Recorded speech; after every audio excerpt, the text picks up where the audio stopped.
Being grateful to Allah, my brothers and sisters. Another feeling that has to come through your mind and your heart while you're praying is what Allah gave you.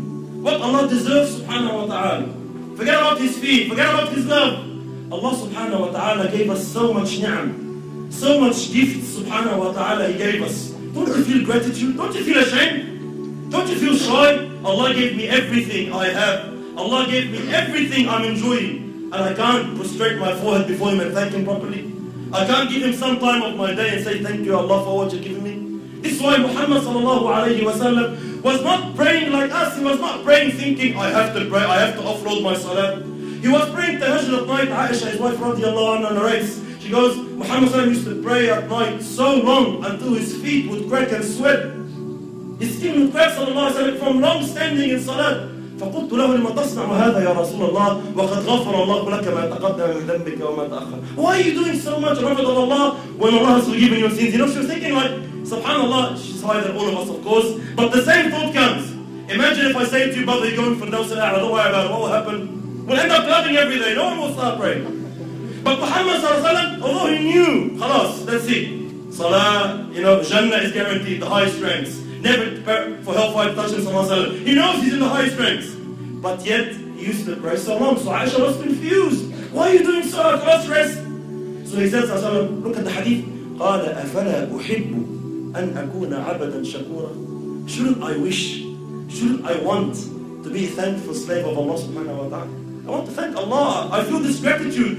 Muhammad sallallahu alayhi wa sallam was shy from his Lord. He had the shyness in his heart. Allah made me a prophet. Allah gave me everything. Allah gave me victory. Allah gave me strength. Allah gave me the Quran. Allah gave me the Fatiha like our Shaykh was saying about that. Allah gave me all this. I'm not going to stand in salah. I'm not going to praise Allah. I'm not going to thank Him. Forget about, you know, the rewards and the ranks. He was shy. Where is this shyness in our hearts now? Do we feel shy from Allah? Yeah, we feel shy. Allah gave me everything. Allah gave me my job, my wife, my kids, my husband. Allah gave me the money I have, the house I own, the car I'm driving, the health. Everything Allah gave me. Don't I want to praise Allah and thank Him? Don't I give Him attention for 5 minutes?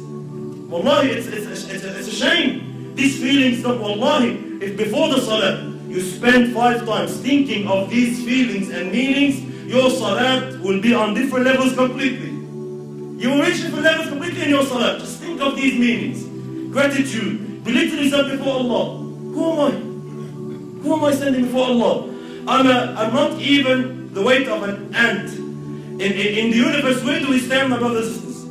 All this world, all this universe, compared to the first heaven, all this, you know, this land, compared to the first heaven, is like a ring in the desert.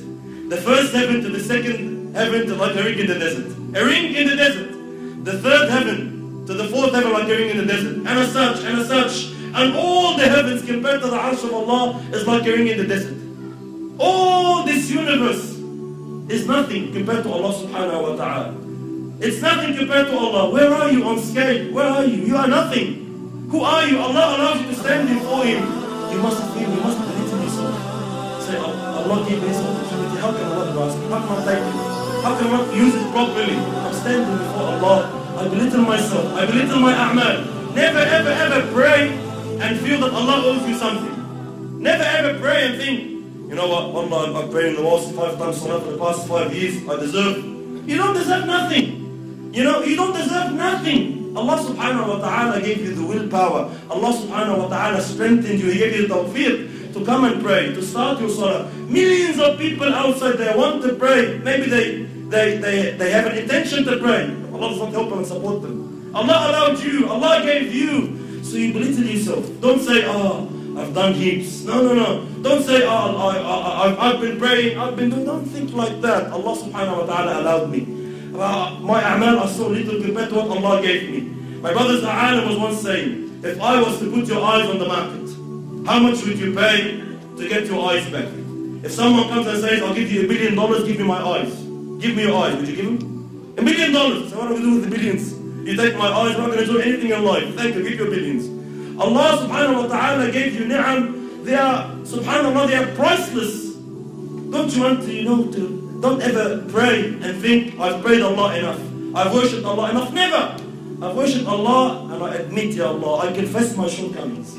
I confess the small effort I'm doing. But Ya Allah, you are Arhamar Rahimin. Ya Allah, you are the most merciful. Ya Allah, you are the most generous. You will accept me, inshallah, with your rahmah. Like we heard MashaAllah Shaykh Ramadan say. Because all these feelings, they should come in your heart, in your mind, while you're praying. Inshallah, if you do this, it's a sign of acceptance from Allah subhanahu wa ta'ala. You will feel that, the feeling comes, there's like a discussion happening. You will actually feel that, inshallah, my salah was accepted, and it will cause the pleasure of Allah subhanahu wa ta'ala. We ask Allah subhanahu wa ta'ala to make us from those who are being. Ask Allah subhanahu wa ta'ala and يجعلنا من الذين يستمعون.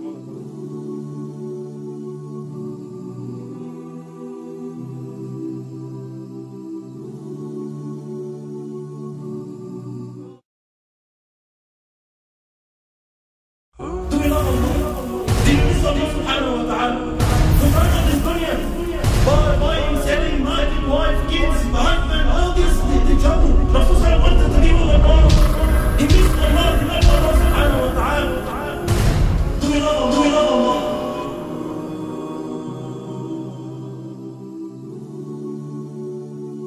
Another feeling that has to come through our heart, my brothers and sisters, is love of Allah. Allah subhanahu wa ta'ala is not to be worshipped only out of fear, only out of understanding, His glory subhanahu wa ta'ala. No. Also out of love. Do we love Allah? Do you miss Allah subhanahu wa ta'ala? Don't you sometimes feel, Allahu Akbar, wallahi in dunya, in worldly relationships, you miss a friend, you pick up the phone and you call him. Say, Wallah, why are you calling, brother? Wallah, I miss you.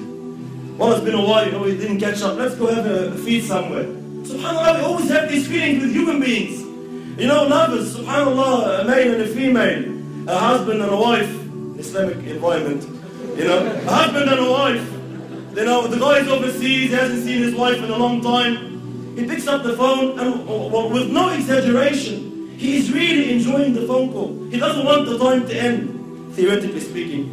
He doesn't want the phone call. The wife more, usually, she really is enjoying the phone call. Please, call me again. We are enjoying the discussion. Why is it with Allah we don't have these feelings? Muhammad sallallahu alayhi wa sallam used to say, Arihna biha ya Bilal. Ya Bilal, call adhan, let us stress. We're tired of this garbage. We're tired of this dunya. Buying, selling, market, wife, kids, husband, all this, the trouble. Rasul wanted to be with Allah.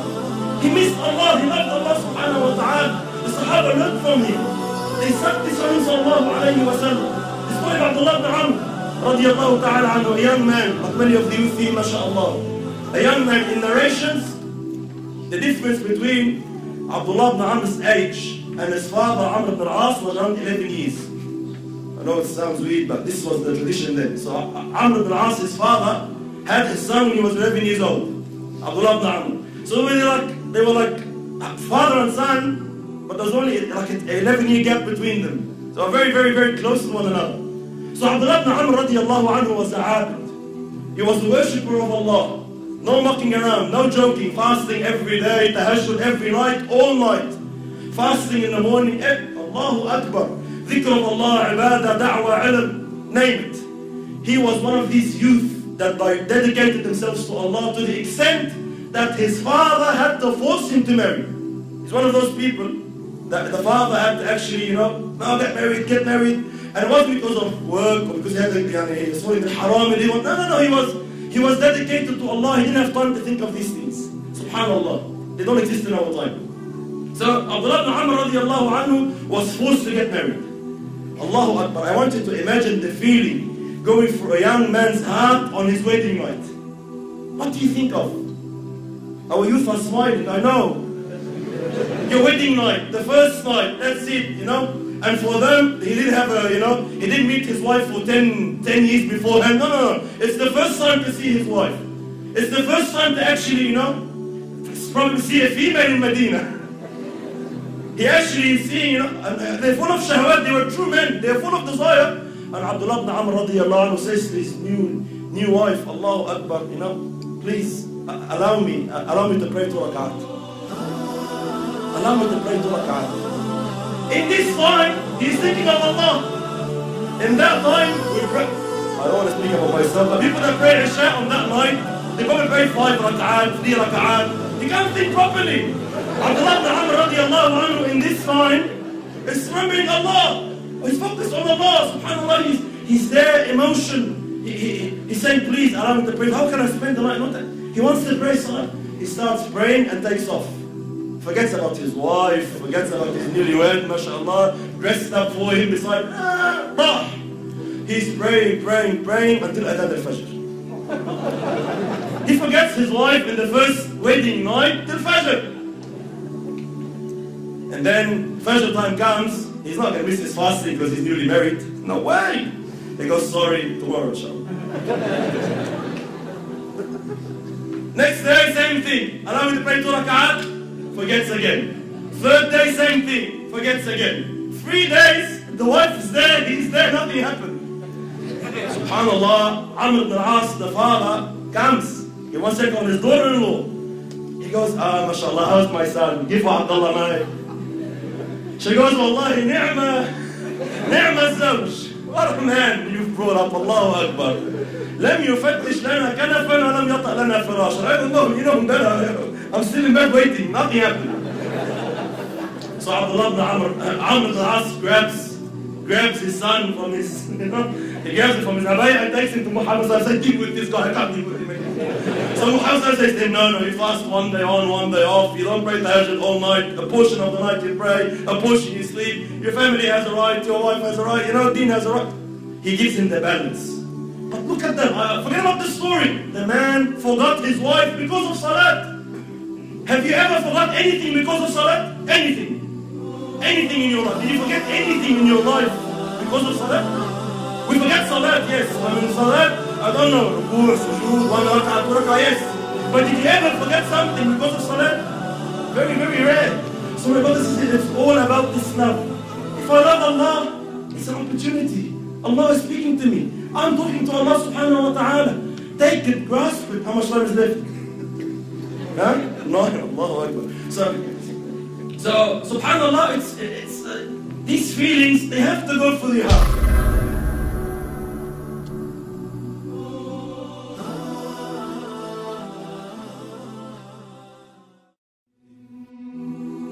Allah subhanahu wa ta'ala is the greatest.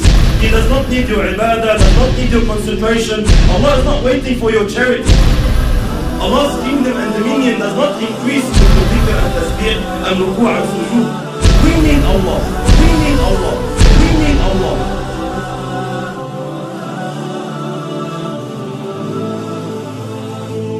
The issue of salat, the problem that we are facing with salat is that salat has to do with spirituality.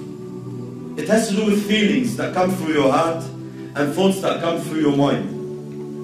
A successful Muslim, like Allah subhanahu wa ta'ala says, قَدْ أَفْلَحَ الْمُؤْمِنُونَ الَّذِينَ هُمْ فِي صَلَاتِهِمْ خَاشِعُونَ. Verily the believers are successful, they are the ones who have khushu' in the salat. They pray properly, they stand before Allah subhanahu wa ta'ala properly. A crucial step, a crucial cornerstone in achieving this target is to know who you're standing in front of. Who are you speaking to? Which words are you reading? These feelings, this set of feelings, they have to come through your heart, and the more they take you on, the more they are in your heart, the better your salat is. And the weaker these thoughts and feelings come to your heart, the weaker your prayer is. Most of us, my brothers and sisters, when we stand in our salat, we are daydreaming. That's the honest truth. 90% of us, we're daydreaming in our salat. We're not even thinking of what we are supposed to think about. The thought of thinking of something doesn't exist. Why? Because the intention is not there, the strength is not there, the understanding is not there. This is why briefly, inshallah, what feelings, what emotions must come through our hearts standing before Allah subhanahu wa ta'ala? How can we assist? How can we basically amplify these feelings? Number one, knowing who Allah subhanahu wa ta'ala is. Who am I talking to? Who am I standing in front of?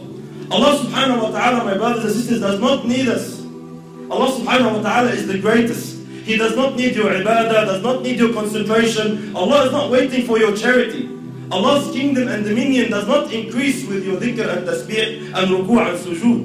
We need Allah. We should be honored. Every single one of us, the second you make takbir, the second you say Allahu Akbar, should be honored. That Allah subhanahu wa ta'ala has allowed you a window of opportunity to Him, to stand before Him. This is why the ulama say, whoever wants to talk to Allah, he should pray. You want to talk to Allah, start praying. When you're praying, you are directly, with no barriers, with no intermediaries, with no interpreters, you are speaking to your Lord, your Creator. This is why very, very important that we realize who we're talking to, my brothers. It's a small brief hadith. You know, Allahu Akbar, the understanding we should have who Allah subhanahu wa ta'ala is. Muhammad sallallahu alayhi wa sallam says in the authentic hadith, أَطَّتِ السَّمَاء وَحُقَّ لَهَا أَنْ طَئِتْ. The heavens have squeaked. You know, when you jump on a horse or a camel, the saddle makes a squeaky noise from the weight. أَطَّتِ السَّمَاء وَحُقَّ لَهَا أَنْ طَئِتْ. The heavens have squeaked, and they have a right to squeak. مَا فِيهَا مَوْضَعَ أَرْبَعَ أَصَابِعَ. Our Prophet is saying, our teacher is saying, sallallahu alayhi wa sallam, there's no space of 4 fingers in all this universe. إِلَّا وَمَلَكٌ سَاجِدٌ لِلَّهِ تَعَالَى. Except that there is an angel who has prostrated his head before Allah subhanahu wa ta'ala. Every 4 fingers, billions and billions of angels, billions and billions of creations of Allah are continuously praising Allah subhanahu wa ta'ala. Allah subhanahu wa ta'ala says, تُسَبِّحُ لَهُ السَّمَوَاتُ السَّبْعُ. The 7 heavens and what it contains and what is in there. تُسَبِّحُ لَهُ السَّمَوَاتُ السَّبْعُ وَالْأَرْضُ, and the land, وَمَنْ فِيهِنْ, and everyone inside it, and everyone within the boundaries. تُسَبِّحُ لَهُ السَّمَوَاتُ السَّبْعُ وَالْأَرْضُ وَمَنْ فِيهِنْ وَإِن مِّن شَيْءٍ إِلَّا يُسَبِّحُ بِحَمْدِهِ وَلَكِنْ لَا تَفْقَهُونَ تَسْبِيحَهُ. Everything is praising Allah. Rock, land, tree, whatever it is praising Allah, glorifying Allah. وَلَكِنْ لَا تَفْقَهُونَ تَسْبِيحَهُ إِنَّهُ كَانَ حَلِيمًا غَفُورًا. But you don't understand, you don't comprehend the praise, you can't hear the praise. But everything is praising Allah. Allah is not in need of you. Allah is not in need of you standing, you know, feeling obliged like most of us. Why do we pray? Majority of us, my brothers, we pray to offload the obligation. Alhamdulillah, I finished my salat. If you come and stand before Allah with this intention, are you unaware that Allah subhanahu wa ta'ala knows exactly what is going through your heart at that stage?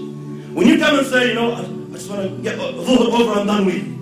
You know these feelings that come to us, we don't say them in public. No one comes and says, Allah, khalasna, let's pray.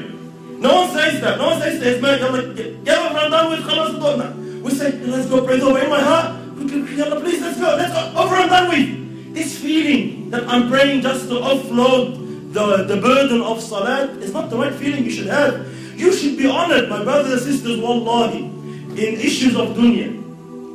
When we deal in our dunya here, with human beings like us, wallahi, subhanallah, if you stand in front of someone you're afraid of, like a judge in court, or a bully of some sort in Auburn, or a president, a prime minister, an ASIO agent, wherever you stand in front of, what happens to you naturally, without no motivation, without no one to have to give you a 7-step course of how to fear him? Naturally speaking, subhanallah, your heart starts pounding.